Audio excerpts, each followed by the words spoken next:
Assalamualaikum warahmatullahi wabarakatuh. Selamat berjumpa kembali. Semoga hari ini teman-teman dalam keadaan sehat walafiat. Nah, kali ini kita kedatangan Honda Karisma, yaitu motor kebun ya teman-teman. Dan kerusakan di motor ini, mesin kadang nyala kadang mati ya teman-teman. Dan mesin ini mati tidak dalam kondisi tertentu, ataupun mesin bisa hidup tidak dalam kondisi tertentu ya teman-teman. Beda halnya dengan di video sebelumnya, yaitu di Yamaha Aerox. Mesin akan mati ketika melintasi jalan yang berlubang atau jalan yang tidak rata. Tetapi di motor ini, mesin mati itu tidak dalam kondisi tertentu. Nah, untuk kerusakan seperti ini teman-teman, itu terjadi karena beberapa faktor ya teman-teman. Yang pertama di area mesin, yaitu di bagian kompresi. Lalu yang kedua di aliran bahan bakar yang kurang lancar. Jadi aliran bahan bakar kurang lancar yang masuk ke dalam karburator. Nah, yang ketiga yaitu di sistem pengapian atau di sistem kelistrikannya.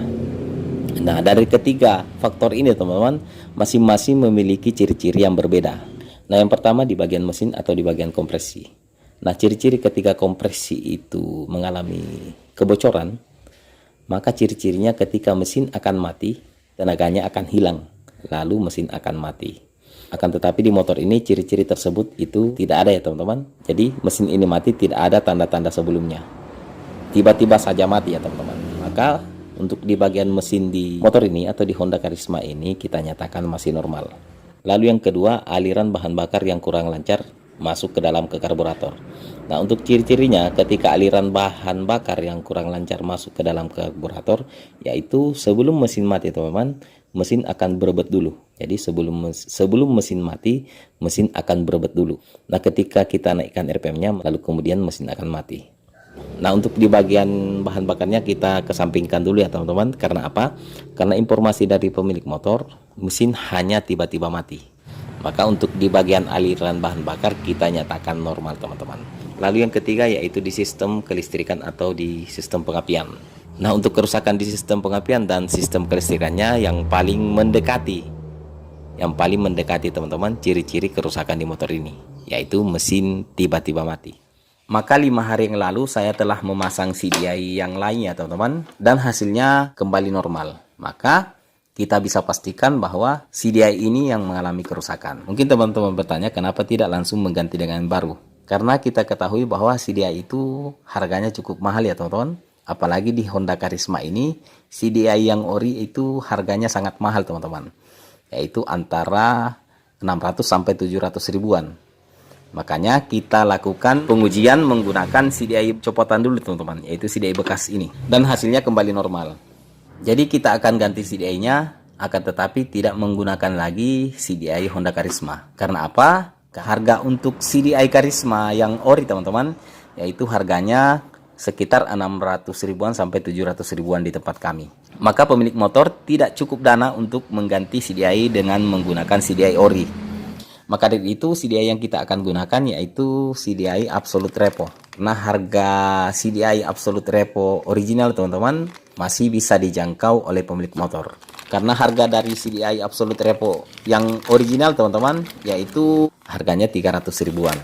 Sedangkan di Honda Karisma yaitu harganya 600 sampai 700 ribuan. Jadi hemat sekitar 50% teman-teman. Kenapa kita tidak sarankan ke pemilik motor menggunakan CDI imitasi? Karena apa? Karena di sistem pengapian DC ketika menggunakan CDI imitasi teman-teman, maka usia pemakaiannya itu tidak akan lama. Maka dari itu kita memberikan opsi ke pemilik motor tetap menggunakan CDI original dengan harga yang murah.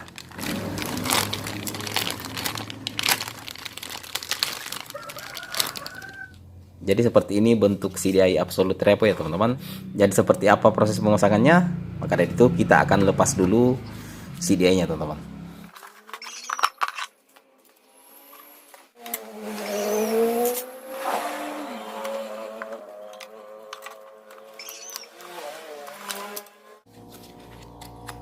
Jadi teman-teman bisa lihat CDI ini bukan original ya teman-teman.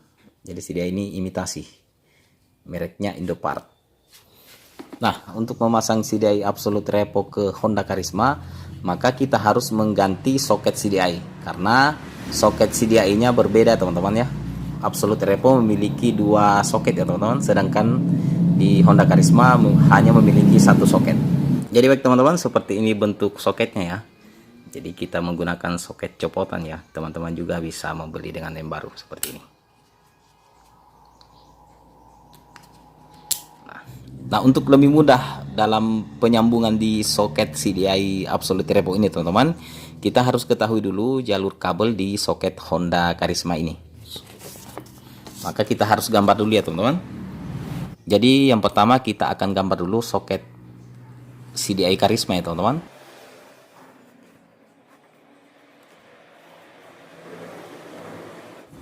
Karisma. Nah, jadi posisinya seperti ini. Nah, untuk pin yang pertama yaitu massa ya teman-teman, massa atau negatif. Nah, untuk pin yang kedua dengan yang ketiga teman-teman, terhubung ke sensor di karburator, yaitu sensor TPS-nya. Jadi TPS.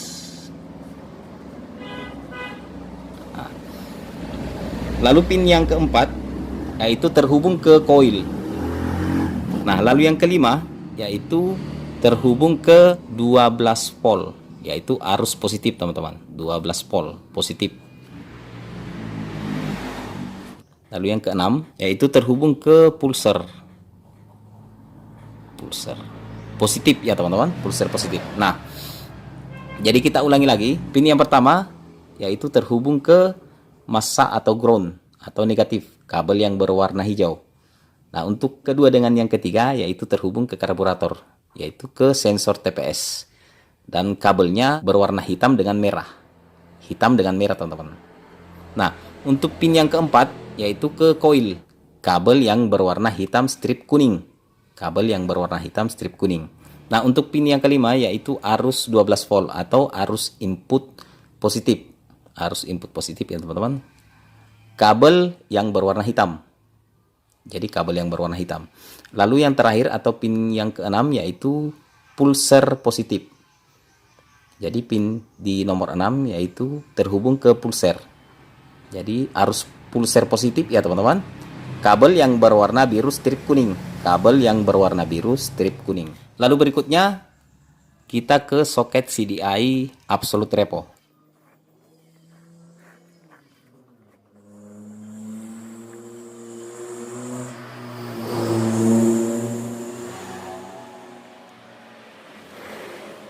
Nah, untuk soket CDI Absolute Repo memiliki 5 pin ya teman-teman. 1, 2, 3, 4, 5. Jadi untuk pin yang pertama yaitu arus input 12 volt positif. Kabel yang berwarna hitam strip merah atau merah strip hitam teman-teman. Nah, lalu pin yang kedua yaitu ke koil. Jadi warna kabel hitam strip kuning. Nah, untuk pin yang ketiga teman-teman yaitu ke pulser positif, kabel yang berwarna biru strip kuning. Lalu berikutnya pin yang keempat itu kosong ya teman-teman, tidak ada ya teman-teman. Nah, dan pin yang terakhir atau pin yang kelima yaitu massa atau negatif teman-teman, kabel yang berwarna hijau.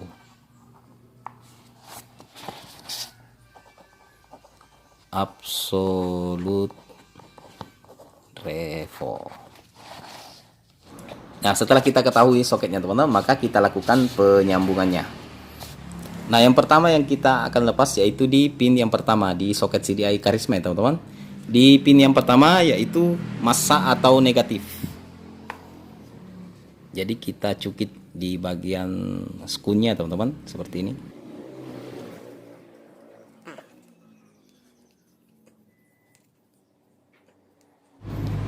Kemudian kita masukkan ke soket CDI Absolute Repo pin yang kelima atau yang terakhir seperti ini. Massa ya teman-teman atau negatif. Nah, lalu kemudian kita ke pin yang keempat di soket Honda Karisma.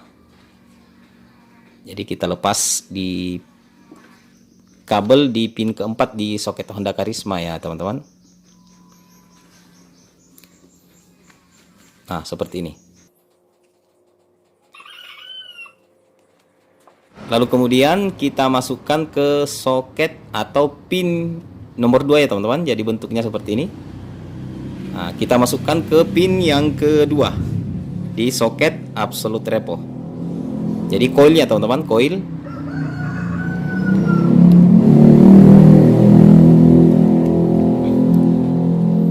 Nah, lalu berikutnya pin yang kelima teman-teman. Pin yang kelima ini terhubung ke output kunci kontak ya, atau arus 12 volt, arus input 12 volt ya teman-teman. Kemudian kita masukkan ke soket absolute repo di bagian pin yang pertama, seperti ini.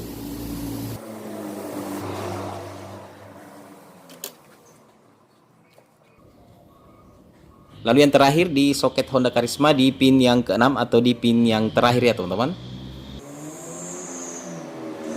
Lalu kemudian kita masukkan ke pin nomor 3 dari soket absolute repo atau dari soket CDI absolute repo teman-teman.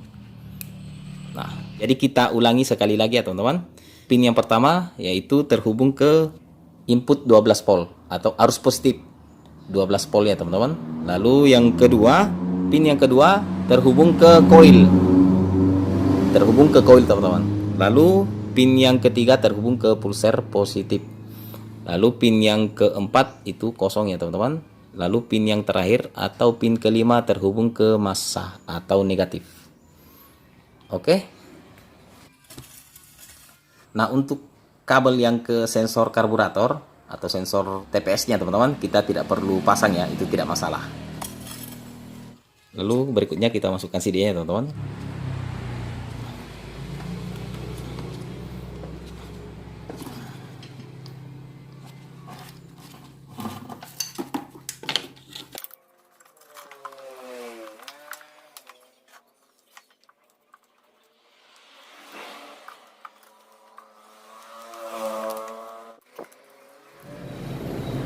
Baik teman-teman, semuanya telah terpasang. Kemudian selanjutnya kita akan coba cek apinya.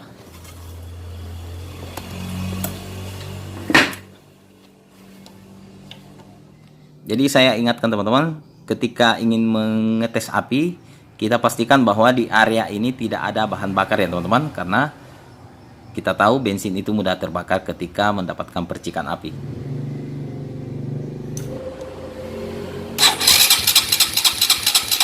Oke.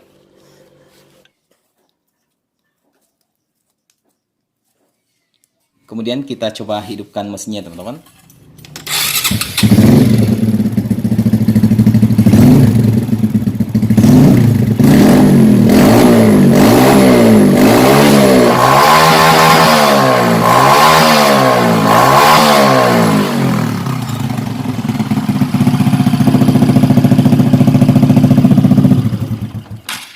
Nah, baik teman-teman, alasan kita menggunakan CDI Absolute Repo ke Honda Karisma yaitu yang pertama harganya lebih murah ya teman-teman. Kemudian yang kedua pemasangannya cukup mudah, hanya mengganti di bagian soket CDI. Lalu yang ketiga, kita tidak perlu mengubah pick up atau posisi pick up di magnet teman-teman. Waktu pengapian Karisma dan Absolute Repo itu mirip ya teman-teman. Kemudian panjang pick up di magnetnya juga sama teman-teman. Maka dari itu putaran stasioner normal, kemudian putaran menengah ke atas juga normal teman-teman. Sekian dulu untuk video kali ini. Terima kasih telah menyaksikan. Semoga bermanfaat. Ingat, jaga kesehatan, selalu menebar kebaikan. Wassalamualaikum warahmatullahi wabarakatuh. Sampai jumpa di video berikutnya.